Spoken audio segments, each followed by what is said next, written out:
कि सर जो Bharat generic medicine बना रहा है और वो प्राइस बहुत कम रखा है, लेकिन जो बड़ी मेडिसिन है, जो इंटरनेशनल मेडिसिन है, उनको हिंदुस्तान में आने में बहुत टाइम लगता है और वो जो लाइफ सेविंग मेडिसिन है वो बहुत कॉस्टली है।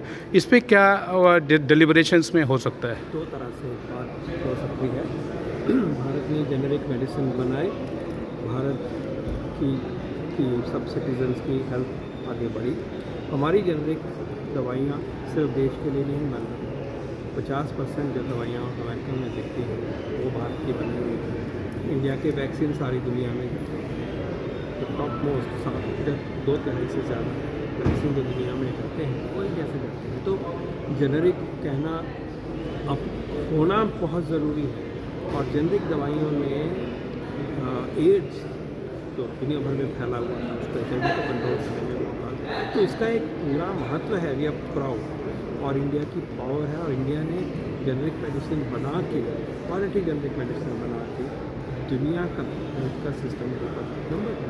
अब बात आती है कि बाहर कुछ एडवांसेस होते हैं तो वो दवाइयाँ इंडिया में आनी चाहिए। उसके लिए एक रेगुलेशन में सुधार आया है कि ऐसी दवाइयाँ जो 4-5 इंपॉर्टेंट देशों के रेगुलेटर के थ्रू आएंगी, उनको हम जल्दी से एक्सेस कराने के लिए अपनी तरफ से ब्रिजिंग ट्रायल की जो ज़रूरत है उसको हटाते हैं। लेकिन ये हमेशा ही आगे भी हमारे लिए रहने है कि आगे जो नए रिसर्च हो, नई दवाइयाँ, नए मेडिसिन, नए मॉलिक्यूल्स बने, उसमें भी भारत भी भागीदार, हम भी इन चीज़ों पे, और हमारी इंडस्ट्री और हमारा जो रिसर्च इकोसिस्टम और हमारा जो गवर्नमेंट की जो प्रायोरिटीज पॉलिसीज़ है, नेशनल रिसर्च फाउंडेशन जैसे जो अपॉर्चुनिटीज़ हमारे सामने आ रही हैं, जो बजट में अनाउंस हो रही हैं, उससे हम अपने देश को सिर्फ जेनेरिक्स का लीडर बनाएं और शिरोमणि बनाएं तो एक बात, लेकिन देश में ही दुनिया के लिए कटिंग एज दवाइयाँ, जो फ्यूचरिस्टिक दवाइयाँ हैं वो बने,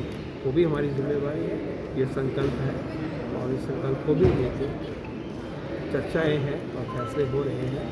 और इस संदर्भ में, मीटिंग के संदर्भ में यही बात है कि इनका जो इकोसिस्टम ऐसा हो जो कि प्रो पीपल हो, प्रो ह्यूमैनिटी हो और एक्सेस दुनिया भर में बढ़ाए, और भारत में भी उसका लीडरशिप का भी पॉसिबिलिटी, भारत में उसका दवाइयाँ पहुँचे और हम पैदा करें, ये भी हमारा मेन नेगेटिव। सर, पेटेंट को ये भी कहा जा रहा है कि यदि पेटेंट का जो ड्यूरेशन है उसको यदि कम कर ले, 1 साल या 2 साल कम कर पाएँ, तो उससे ये होगा कि इसके ऊपर अभी नहीं कमेंट करना चाहिए। चर्चा होती रहनी चाहिए और पॉलिसी हमेशा एक डायनेमिक प्रोसेस है। Thank you sir.